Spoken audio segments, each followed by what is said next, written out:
రాఘవ్ గారు టీఆర్ఎస్ పార్టీలో చేరడాన్ని మనస్ఫూర్తిగా స్వాగతిస్తున్నాను.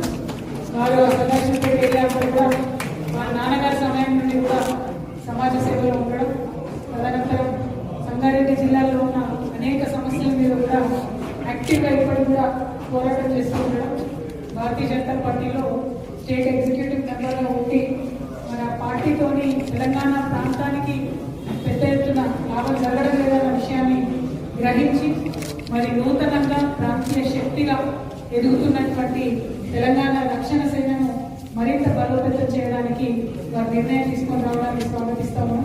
మీరు రావడంతో మా సంగారెడ్డి జిల్లాలో మా బాలన్న గారి నాయకత్వంలో నడుస్తున్నటువంటి టీఆర్ఎస్ పార్టీకి సోదరుడు శివశంకర్ పాటిల్ గారు, దయాకర్ రెడ్డి గారు, మా ఎడిగిజం మురళీకృష్ణ అన్న గారు, మా శ్రీనివాస్ రెడ్డి అన్న గారు, వీరందరి యొక్క టీంకి మరింత బలోపేతం అవుతుందని, బలం చేకూరుతుందని విశ్వసిస్తున్నాను.